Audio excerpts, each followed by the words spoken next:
noite, mãe.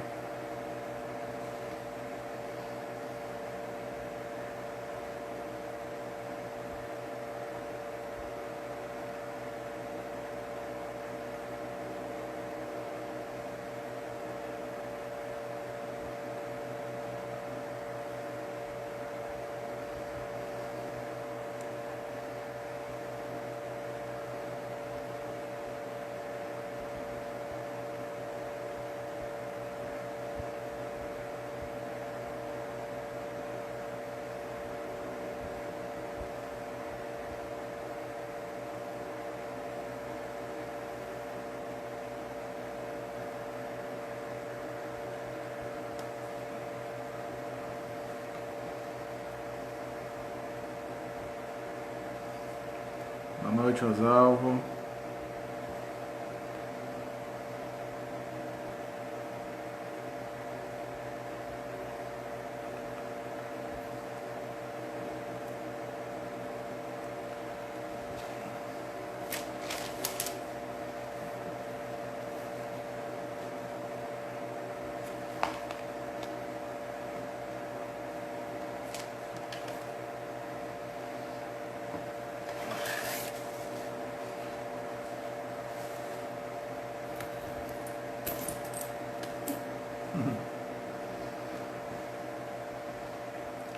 Bom, né, vamos abrindo as nossas Bíblias, né, na carta aos Hebreus, capítulo 2. Hebreus, capítulo 2, né, enquanto os irmãos aí vão chegando.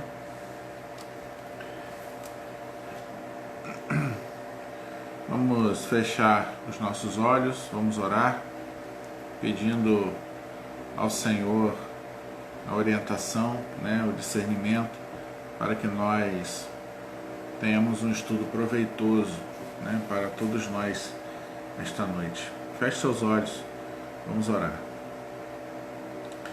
Senhor grande Deus, Pai de amor, louvado, Senhor, e exaltado seja o Teu nome. Obrigado, Senhor, por este dia. Obrigado, Senhor, por ter nos conservado com vida, Senhor, em paz, por mais um dia, Senhor. Nesse instante queremos colocar em Tuas mãos esse estudo que agora vamos ter. Que o Senhor nos oriente, nos capacite, ó Pai, pela ação do Teu Santo Espírito, para que nós possamos usufruir, ó Pai, e entender aquilo que o Senhor tem para nós esta noite.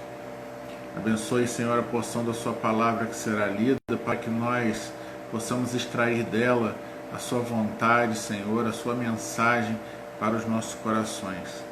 Ó Senhor, colocamos em Tuas mãos neste momento todos aqueles que sofrem, todos aqueles, ó Pai, que estão passando por momentos difíceis, de enfermidade, Senhor, não só devido ao coronavírus, mas toda sorte de enfermidade, Senhor. Colocamos em Tuas mãos a vida de cada uma dessas pessoas, ó Pai, em todo o Brasil, em todo o mundo, Senhor, que estão sofrendo nesse instante. Esteja mais rápido possível abrindo as portas da cura, ó Pai, das vacinas que estão sendo aí testadas, ó Pai, para que em breve nós possamos sair desta situação, ó Pai, sair desta calamidade. Sabemos que todas as coisas estão em Tuas mãos e colocamos a nossa fé em Ti. Graças te damos por tudo e oramos no nome santo e bendito, precioso de Jesus. Amém, Senhor. Amém. Duas pessoas.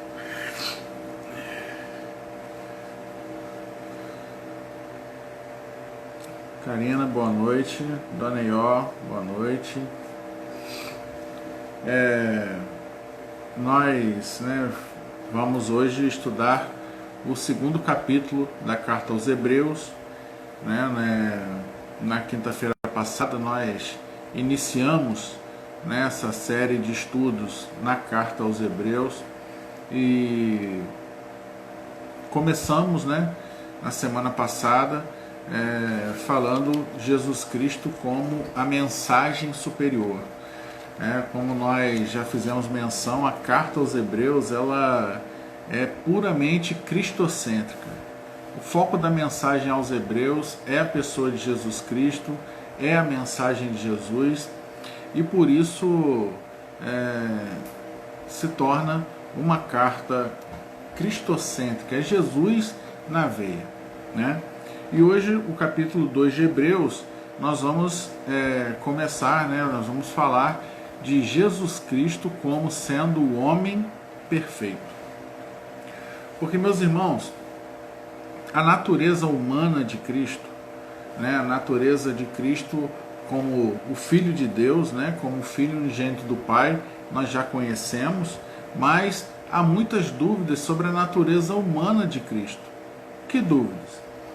Se Jesus Cristo realmente se fez homem, como nós, de carne e osso. Muitas pessoas acreditam que ele não era totalmente homem.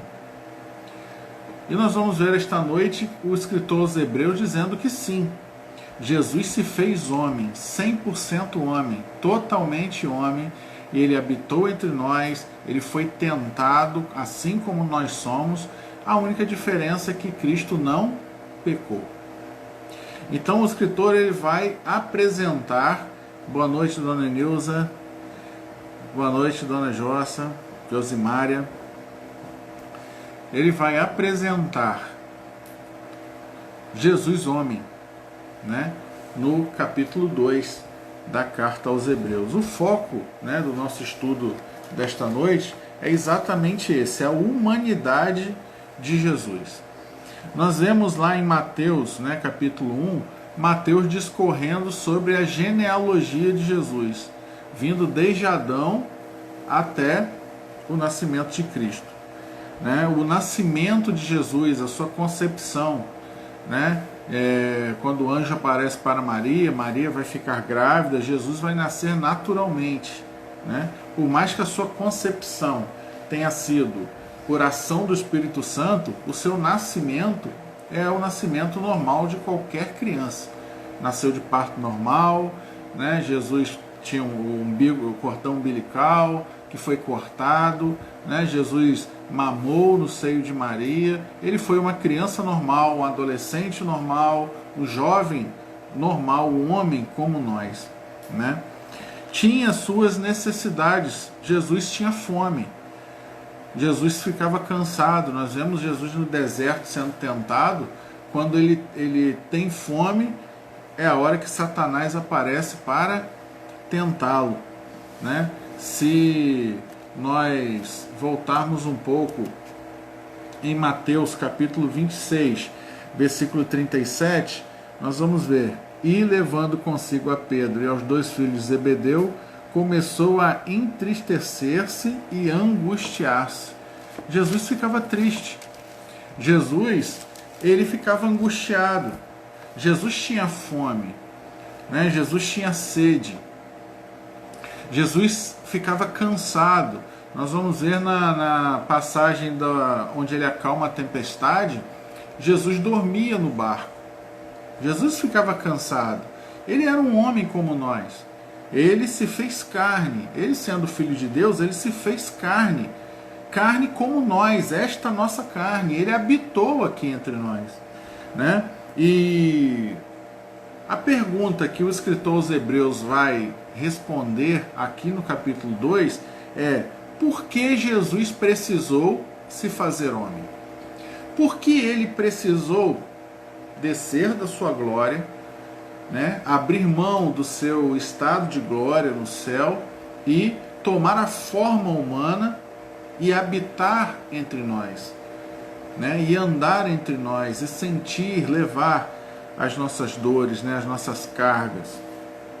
E o autor aos Hebreus ele vai responder, né, do versículo 5 aí, da carta aos Hebreus, você que está com ela aberta, do versículo 5 ao versículo 8, o escritor aos Hebreus vai dizer: pois não foi a anjos que sujeitou o mundo que há de vir, sobre o qual estamos falando.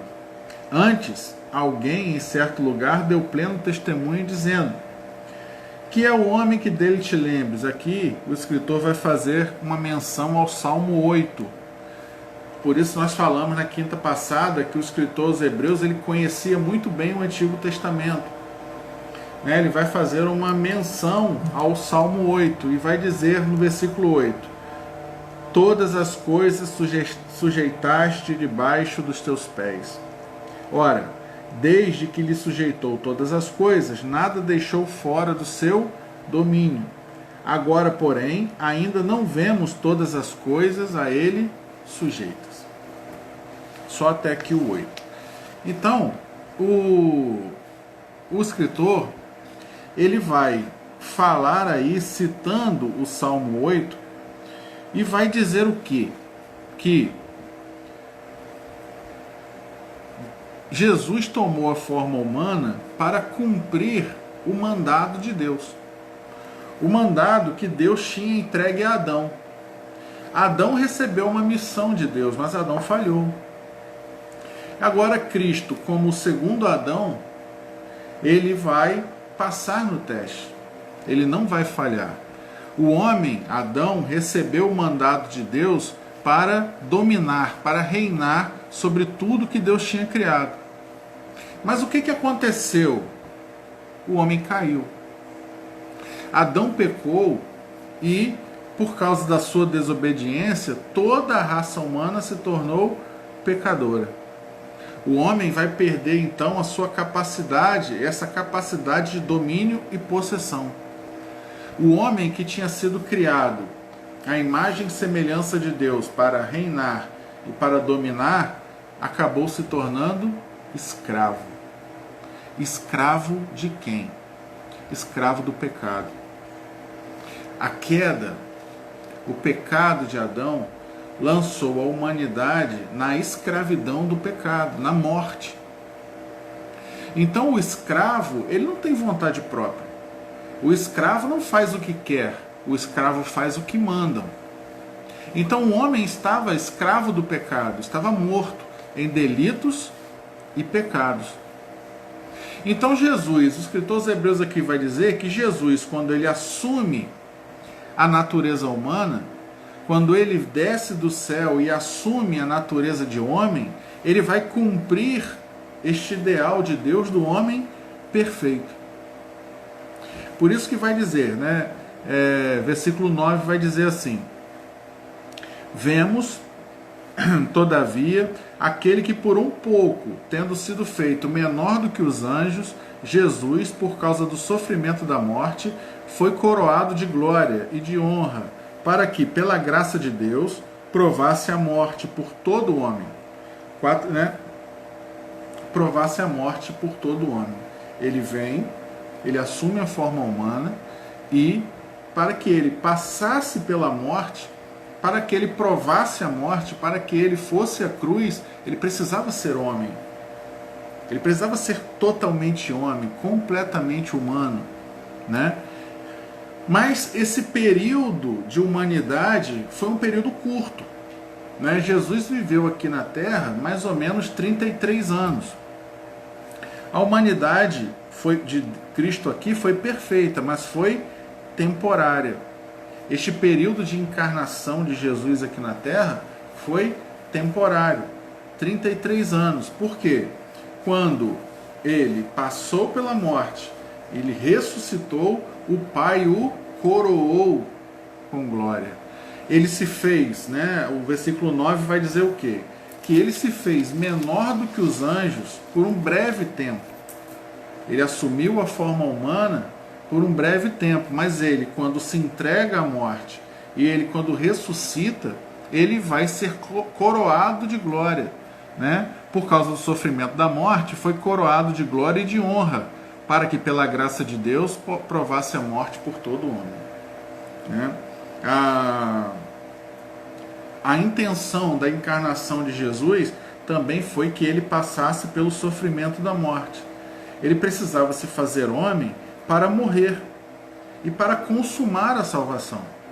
Porque se ele viesse na sua forma original, se ele viesse em glória, em poder, ele não seria morto, ele não poderia ser morto.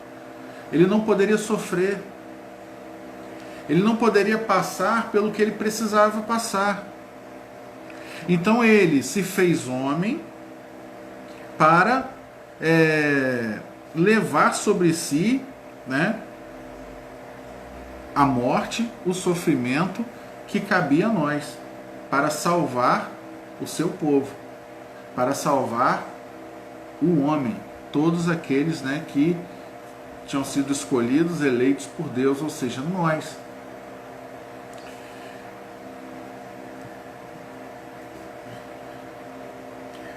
E tudo isso aconteceu por quê?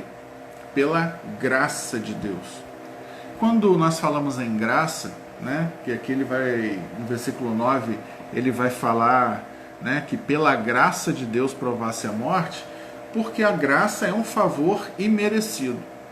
O autor aos Hebreus aqui, ele vai deixar claro que a morte de Cristo, Cristo desceu do seu trono no céu, Cristo desceu da sua glória, da glória que ele tinha junto com o Pai no céu, e ele veio ao mundo não por alguma coisa que nós merecêssemos, ou que nós tivéssemos de bom. Jesus veio ao mundo e Jesus desceu da glória, né, e se fez homem pela graça de Deus. Isso vem de Deus. Jesus foi um presente de Deus, um presente que o homem não merecia, um presente que a humanidade não merecia, um presente que nós não merecíamos, mas porque Deus é amor e é gracioso, ele envia Cristo como um presente, ele envia Cristo como um sacrifício, ele envia Cristo para dar a vida. O amor de Deus que levou Jesus a encarnar e morrer pelos pecadores. A causa da nossa redenção, a causa da nossa salvação foi o amor infinito de Deus para conosco. O amor infinito que vai dizer, porque Deus amou o mundo de tal maneira, é um amor que não dá para medir, que deu seu Filho unigênito, para que todo aquele que nele crê não pereça, mas tenha vida eterna. O Senhor dá.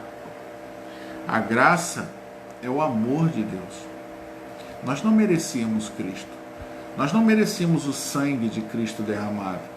Ele tomou o nosso lugar, não por nosso merecimento, mas única e exclusivamente pela graça e pelo amor de Deus.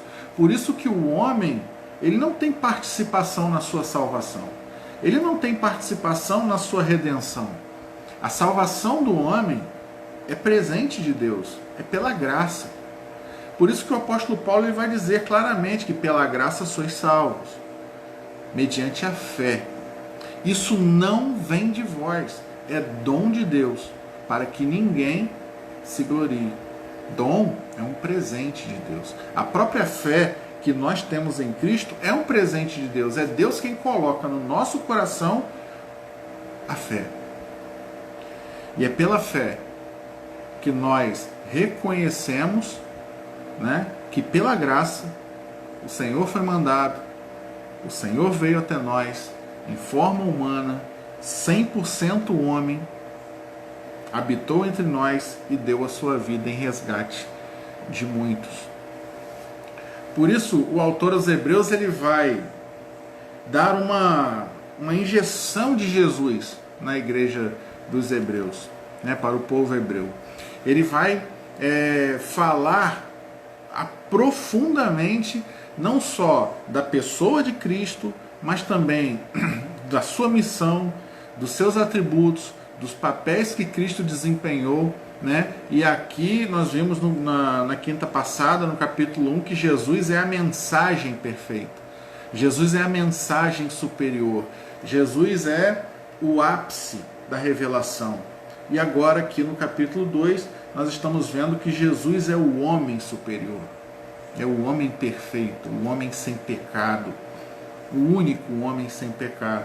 E ele se fez homem para que ele pudesse não só sentir as nossas dores, ser tentado, nós vamos ver, ser tentado da mesma forma que nós somos, para que ele realmente soubesse e conhecesse, não apenas de ouvir falar, não apenas um conhecimento teórico, porque seria muito fácil se ele estivesse no céu, né? Lá do céu ele poderia promover a salvação lá de cima.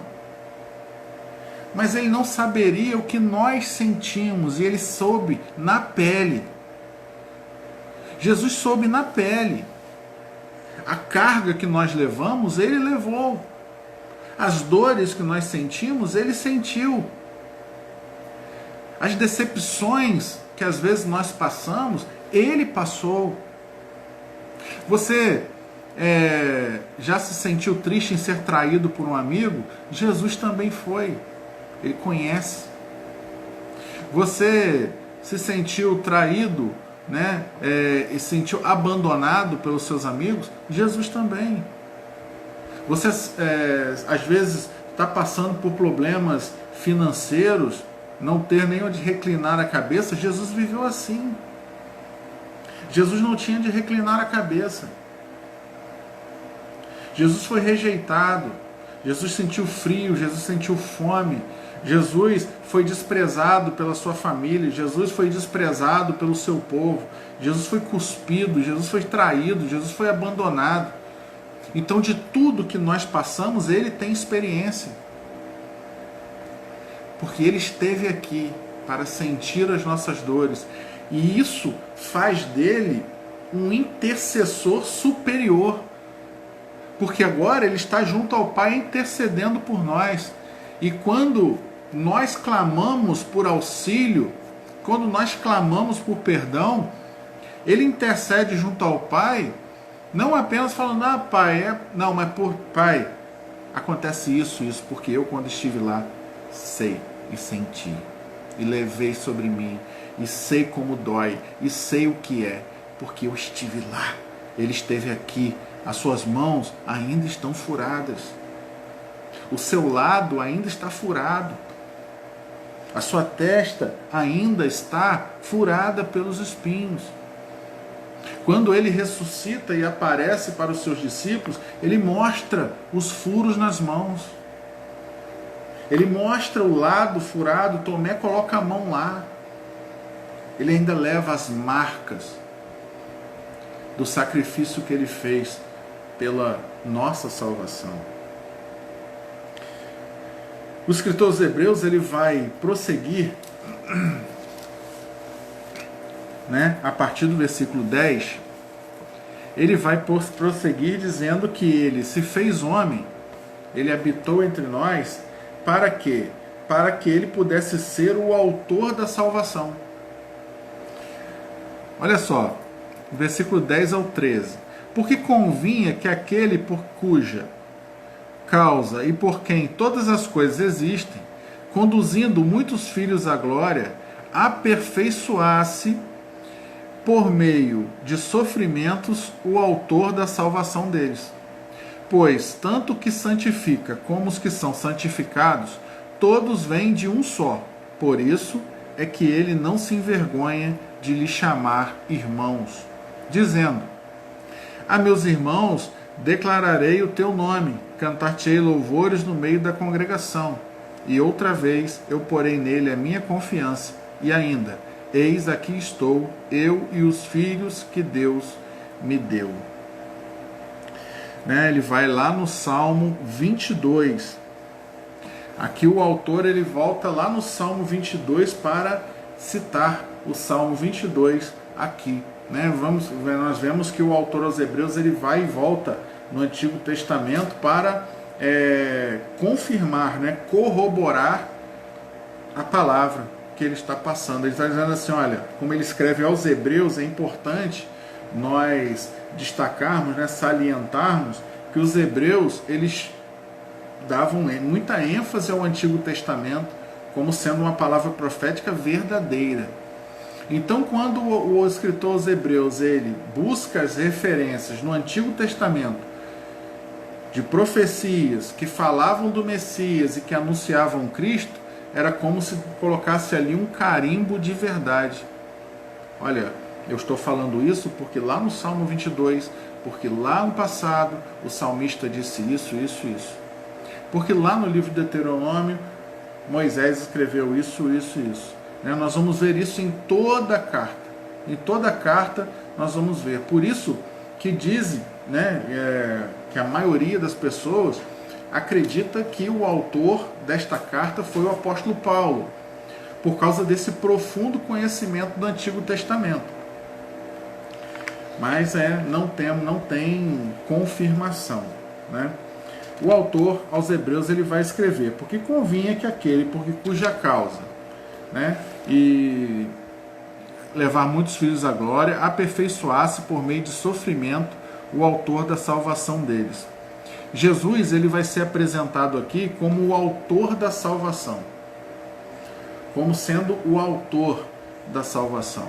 Ele é o autor da salvação, ele é o sacerdote e o sacrifício, né? Nós vamos ver isso mais para frente.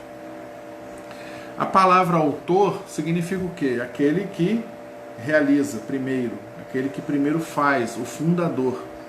Jesus é o autor da salvação de todo homem. Jesus é a base sobre a qual, meus irmãos, Jesus é a base sobre a qual a salvação de muitos irmãos é garantida, né? Nós sabemos que Cristo é o primogênito de muitos irmãos. Ele é o filho, o mais velho, o primogênito, o herdeiro de todas as coisas. E nós, né, todos aqueles que vêm a crer, são seus irmãos. E nele, na pessoa de Cristo, essa salvação é garantida. Por quê? Porque ele abre o caminho.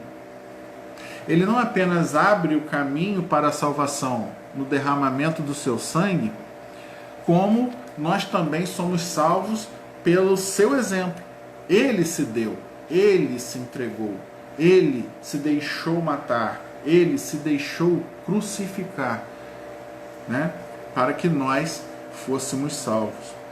E a obra da salvação ela vai ser descrita aqui, né, pelo autor de duas maneiras. Em primeiro lugar, ele vai dizer: conduzindo muitos filhos à glória, aperfeiçoar-se por meio de sofrimentos o autor e da salvação deles. Aperfeiçoamento. Jesus ele vai remover, a morte de Jesus, meus irmãos, ela vai remover de nós, remover dos seus irmãos o pecado. E removendo os pecados, nós chegamos à presença de Deus. Antigamente havia uma separação entre o homem e Deus. E quando Jesus entrega o Espírito na cruz e o véu do templo se rasga, essa separação termina. Nós chegamos à presença de Deus e somos aperfeiçoados, né, no Espírito. Nós somos aperfeiçoados por causa da morte de Cristo, que restaurou esta ligação. Após o sacrifício de Cristo, nenhum sacrifício mais era necessário. Não é necessário mais nada para que o homem se chegue a Deus. Cristo é o caminho. E ele vai dizer que esse aperfeiçoamento vai levar também à santificação. Porque tanto o que santifica como os que são santificados, todos vêm de um só. Jesus é aquele que santifica os pecadores. E é aquele também que continua o processo de santificação no crente. Até que o processo de santificação leva a vida inteira, até chegar o dia em que nós seremos glorificados com Ele no céu. Por isso que ele vai dizer aqui: porque tanto o que santifica como os que são santificados, todos vêm de um só. De quem? De Deus. Tanto aquele que santifica, Cristo, como aquele que é santificado, ou seja, o homem, todos provêm de um só, de Deus. Os crentes, meus irmãos, que são aperfeiçoados, né, e salvos, eles vão ser chamados aqui, né, na menção que o autor faz do Salmo 22, em primeiro lugar de irmãos, né? Por isso é que ele não se envergonha de chamar de irmãos.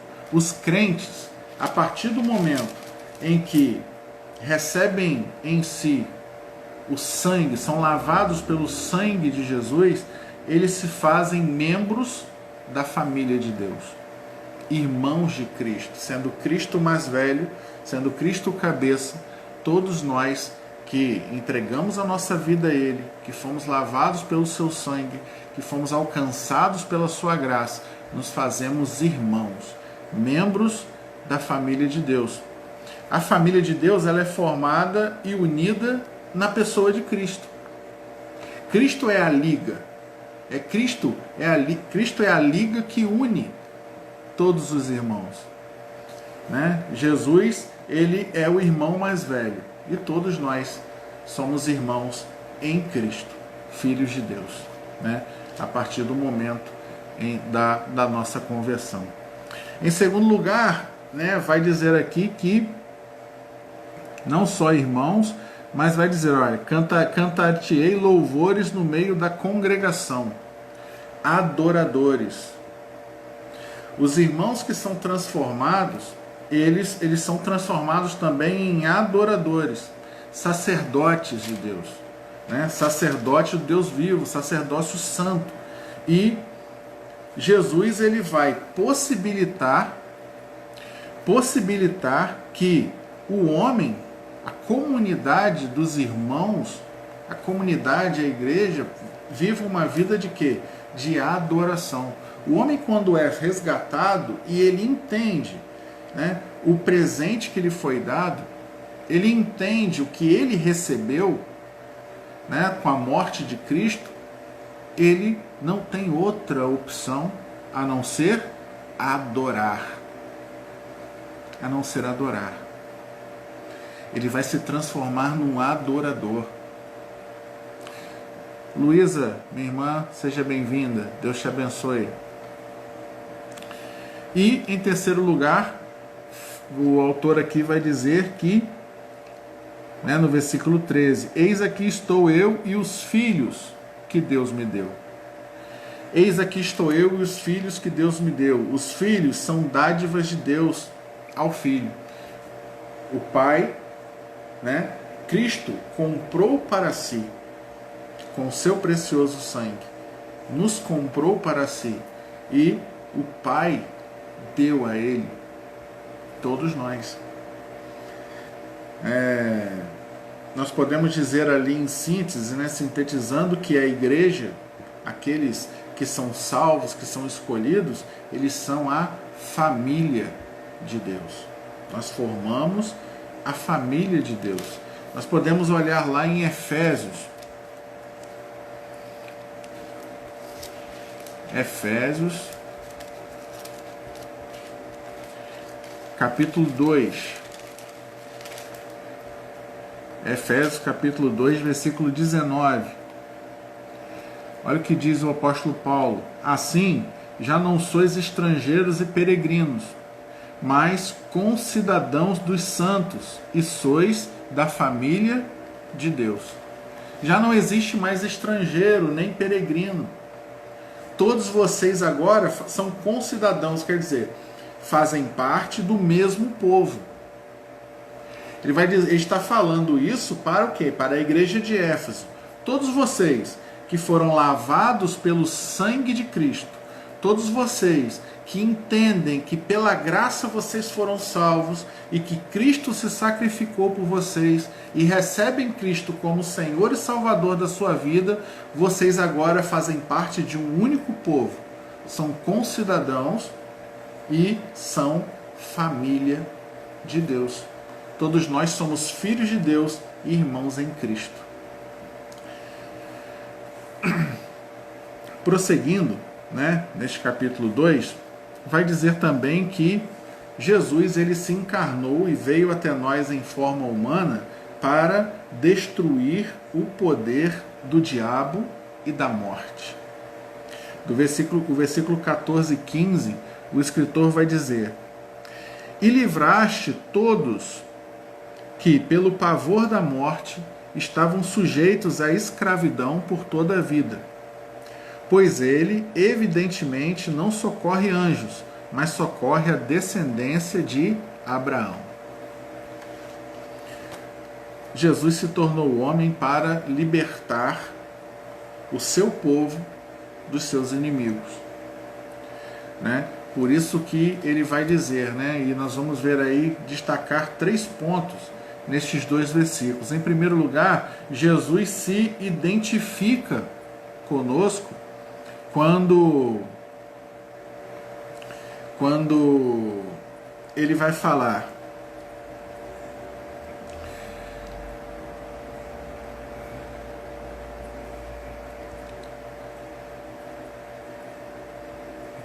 que, visto pois que os filhos têm participação comum de carne e sangue, deste também ele igualmente participou.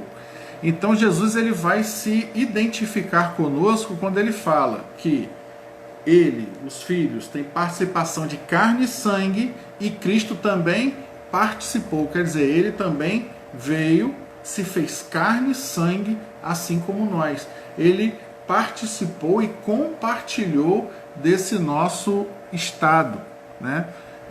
Esse verbo participar quer dizer compartilhar.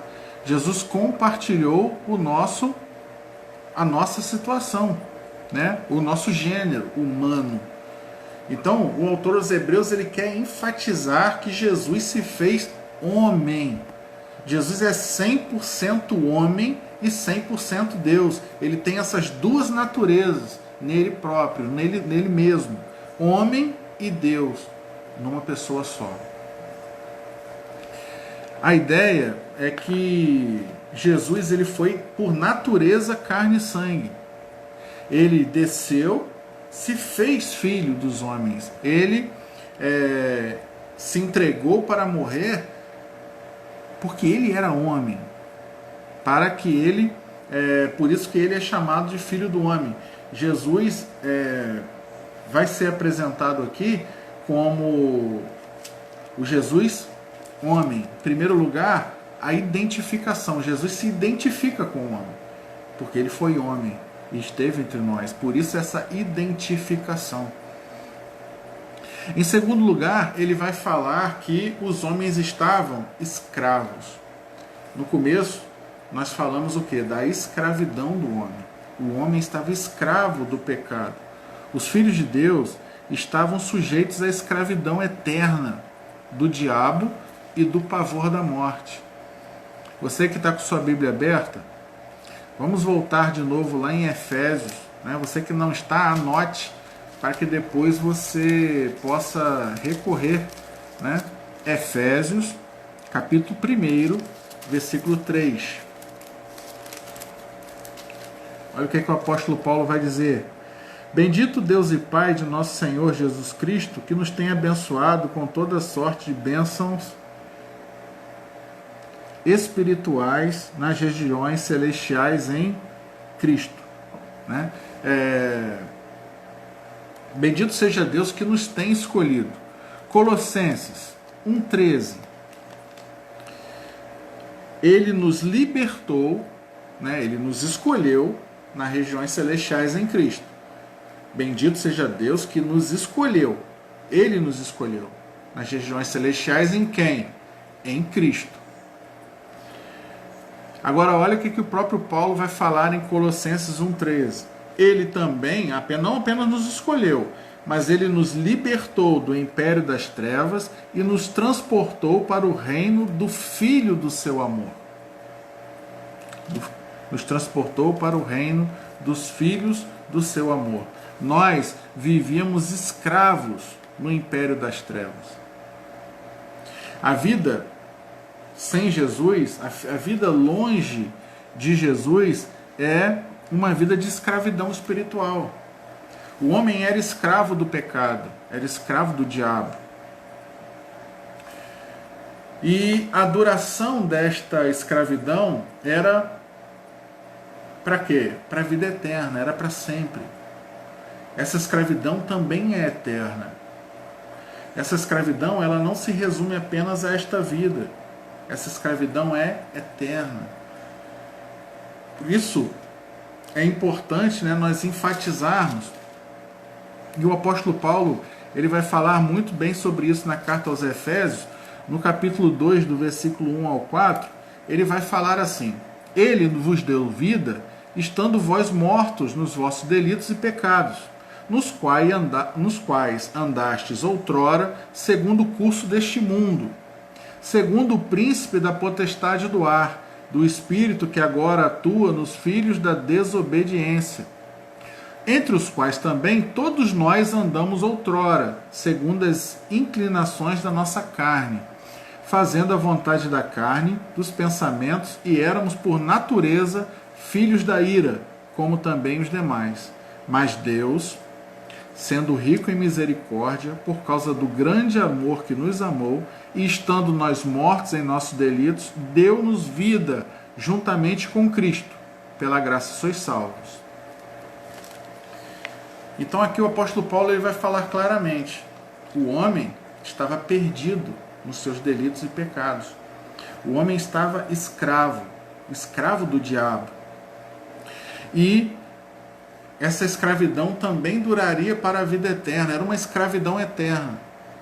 Mas aprove, pela graça, que Deus enviasse o seu Filho, como homem, em carne e osso, para não apenas levar as nossas cargas, sentir as nossas dores, ser tentado, mas também para morrer, para se entregar como sacrifício. Então, o sacrifício de Jesus, ele vai ter este poder libertador de quebra das correntes. A dívida foi paga. A nossa carta de alforria foi assinada.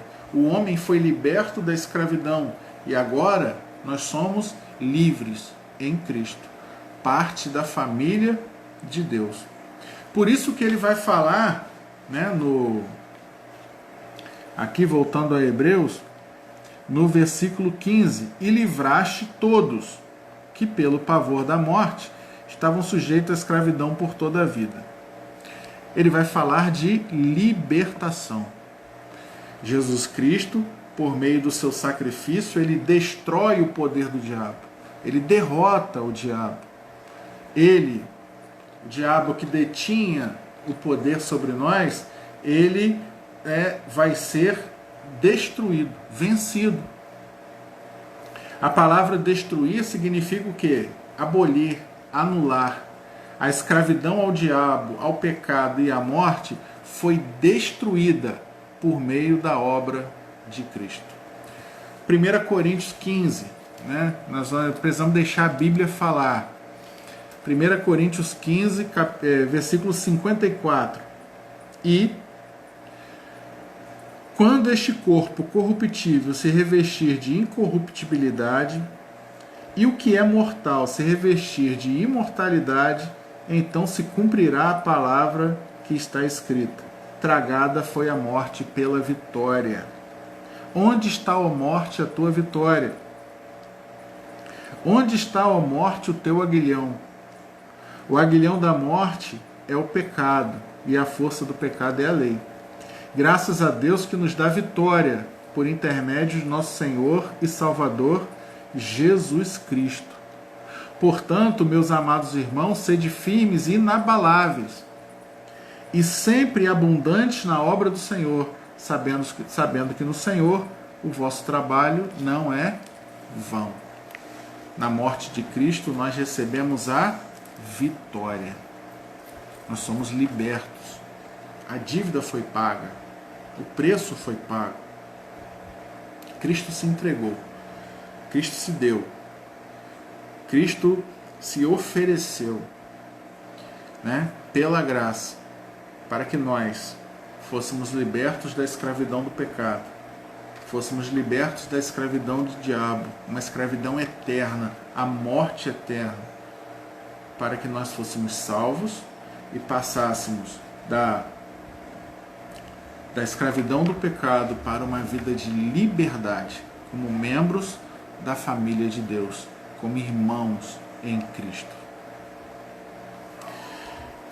Bem, meus irmãos, né, terminando já o capítulo, do versículo 16 ao 18, o autor vai dizer: pois ele, evidentemente, não socorre anjos, mas socorre a descendência de Abraão.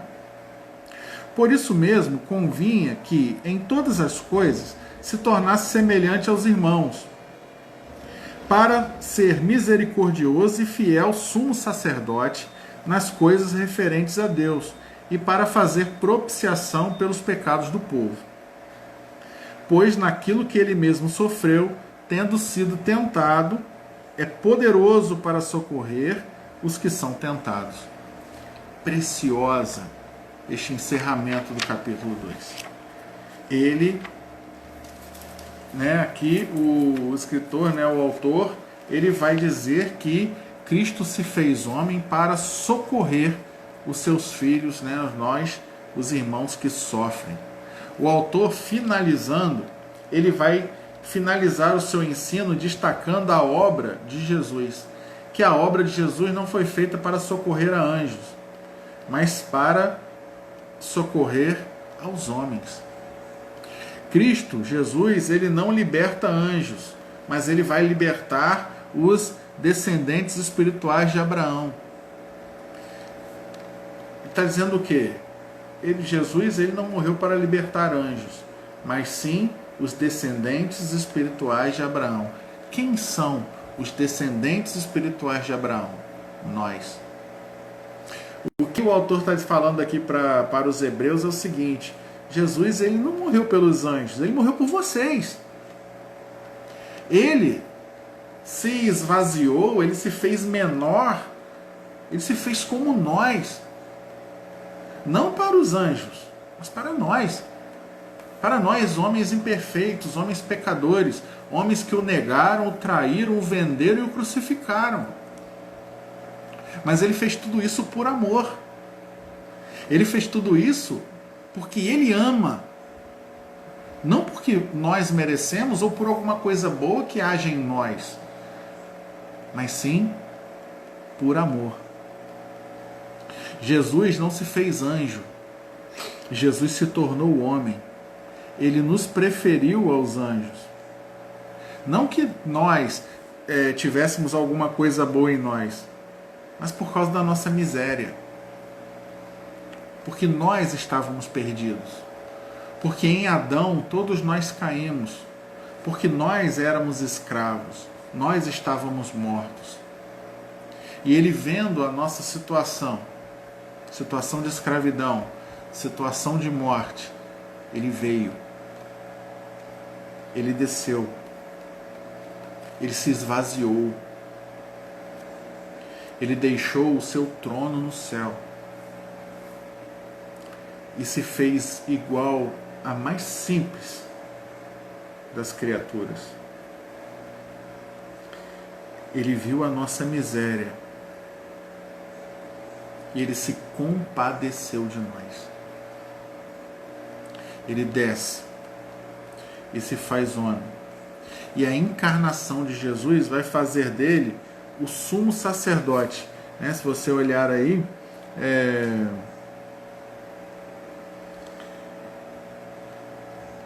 versículo 17: por isso mesmo convinha que em todas as coisas se tornasse semelhante aos irmãos, para ser misericordioso e fiel sacerdote nas coisas referentes a Deus e para fazer propiciação pelos pecados do povo. Ele vai se tornar sacerdote dos seus irmãos perante Deus. Então, por isso que precisava que ele, em todas as coisas, se tornasse semelhante aos irmãos, em todas as coisas. Então, Cristo, ele se fez homem como nós. A única diferença é que ele foi o homem perfeito, sem pecado. Tornando semelhante para se tornar misericordioso e fiel sacerdote nas coisas referentes a Deus e para fazer propiciação pelos pecados do povo. O que o sumo sacerdote, quando ele fala aqui com o sumo sacerdote, ele está falando de uma coisa que os hebreus conheciam bem. O que o sumo sacerdote fazia no Antigo Testamento? Ele oferecia os sacrifícios do povo a Deus.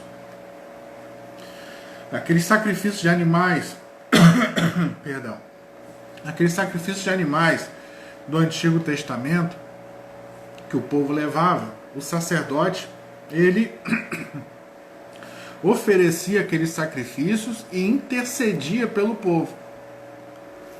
Então, quando o autor aos Hebreus vai dizer que Cristo se fez como nós, para se tornar um fiel sacerdote nas coisas referentes a Deus, está querendo dizer que ele, Cristo, se colocaria como intercessor, e não apenas intercessor, ele seria o sacerdote e o sacrifício. Ele seria o sumo sacerdote e seria também o sacrifício para fazer a propiciação pelos pecados do povo. O propiciatório era ali na tampa da arca. E o sangue do sacrifício deveria ser aspergido sobre o altar e sobre ali o propiciatório, para fazer a propiciação, quer dizer, para interceder pelo povo, pelo perdão dos pecados. Jesus, ele, para fazer essa propiciação, é o seu sangue dele que faria este papel, que seria derramado. E quem fazia isso era o sumo sacerdote. Então ele não apenas ele seria o sumo sacerdote porque ele entregaria o sacrifício, e seria o sacrifício porque o sacrifício era ele, o sacrifício era a sua vida, né? Porque o seu caráter, o caráter de Jesus, Jesus é misericordioso. A misericórdia vai indicar que Jesus era misericordioso para com o seu povo, ele era fiel para cumprir as obrigações de sacerdote. Ele é confiável, né? E como nosso fiel sumo sacerdote diante de Deus, Jesus ele vai aplacar a ira de Deus. Deus, quando estava irado com o povo, o sumo sacerdote levava os sacrifícios do povo lá no Santo dos Santos e aspergia aquele sangue sobre o altar para que Deus se tornasse favorável com o homem de novo. Jesus ele vai oferecer a sua vida como sacrifício, ele vai derramar o seu sangue para aplacar a ira de Deus. Para que a ira de Deus saísse de cima de nós, do homem, e recaísse sobre ele. Porque a ira de Deus recaía sobre quem? Sobre o sacrifício. A ira de Deus recaía sobre o sacrifício, sobre aqueles cordeiros que eram imolados. Mas Jesus era o cordeiro ali. Então a ira de Deus cairia sobre ele. Ele levaria sobre si a ira de Deus que deveria cair sobre nós.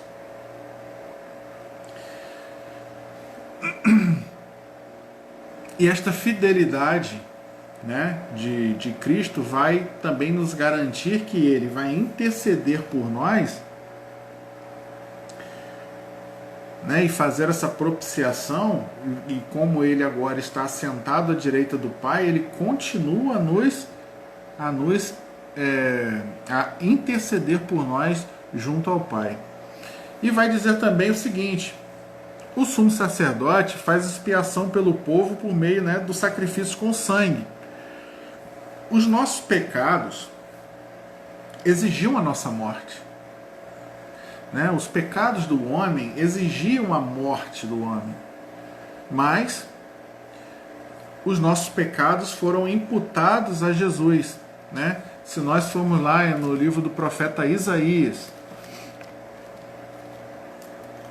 Isaías capítulo 53. Isaías 53, versículo 6.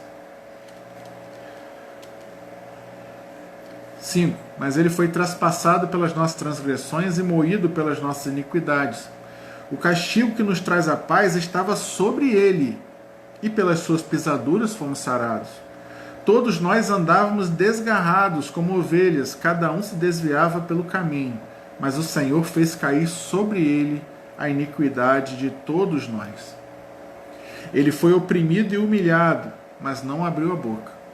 Como o cordeiro foi levado ao matadouro, e como ovelha muda perante os seus tosqueadores, ele não abriu a boca.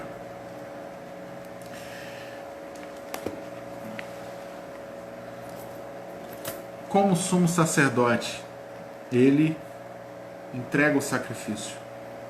E como sacrifício, ele leva sobre si a ira de Deus. Os nossos pecados, as nossas transgressões caíram sobre ele. Jesus Cristo hoje, ele é o nosso intercessor junto ao Pai. Ele intercede por nós. Pois, naquilo que ele mesmo sofreu, se você olhar no versículo 18, pois naquilo que ele mesmo sofreu, tendo sido tentado, é poderoso para socorrer aqueles que são tentados também. Naquilo que ele na sua humanidade, quando Jesus fez homem, ele conheceu o sofrimento humano. Jesus conheceu o sofrimento do homem. Ele não pecou. Ele não pecou. Mas ele foi tentado em todas as coisas. Se você olhar em Hebreus, aqui mesmo em Hebreus, no capítulo 4, versículo 15, nós vamos ler o seguinte: porque não temos sumo sacerdote que não possa compadecer-se das nossas fraquezas. Antes foi ele tentado em todas as coisas, a nossa semelhança, mas sem pecado. Ele foi tentado em todas as coisas, a nossa semelhança, como nós, mas sem pecado. Ele vai se identificar conosco. Por isso Jesus se fez homem. Por isso ele precisava se fazer homem. Por isso ele era totalmente homem, 100% homem, porque ele se identifica conosco, porque ele sentiu na pele o que nós sentimos. Ele sabe o que nós passamos. Ele sabe aquilo que nós sofremos. Ele vai compreender os nossos sofrimentos. Mas o melhor ainda, o melhor de tudo, se é que pode existir alguma coisa melhor, é que ele está disposto a nos socorrer, a interceder por nós quando nós clamamos por socorro. Quando as cargas estão muito pesadas e nós clamamos por socorro, aquele Senhor Jesus que se identifica conosco, que sentiu as nossas dores, ele se compadece de nós, está disposto a nos socorrer, pronto a não apenas nos socorrer, mas também a interceder junto ao Pai por nós. A palavra socorrer significa que Cristo está pronto a correr em nossa direção, a vir nos ajudar. Isso é socorrer, é vir em socorro, é vir ao nosso encontro. Basta que nós clamemos por socorro. Que aquele que nos conhece, que conhece as nossas dores, que se fez homem e levou sobre si as nossas dores, e como nós lemos aqui, foi tentado em todas as coisas, ele sabe o que é sofrer, sabe o que é padecer, ele sabe, porque ele sentiu na pele aqui entre nós. Meus irmãos, a humanidade de Jesus é verdade central da nossa fé. A humanidade de Cristo, Cristo ter feito homem, é a peça central da nossa fé, é a verdade central, porque sem ela a expiação de Cristo seria ineficaz. Se Jesus não tivesse sido feito homem, ele não poderia morrer, ele não poderia ser morto. O sacerdócio de Jesus seria uma farsa, tudo seria uma mentira. Entendam a importância dessa doutrina, da humanidade de Jesus. O apóstolo João, ele vai dizer, o apóstolo Paulo, escrevendo a Timóteo, capítulo 2, versículo 5, vai dizer: porquanto há um só Deus e um só mediador entre Deus e os homens, Jesus Cristo homem. E o apóstolo João vai dizer que aqueles que negam a humanidade de Jesus são anticristos. Portanto, meus irmãos, o tempo está já mandando eu parar, vai acabar já já. Espero que tenha sido proveitoso. Tenha uma boa noite. Deus abençoe a todos.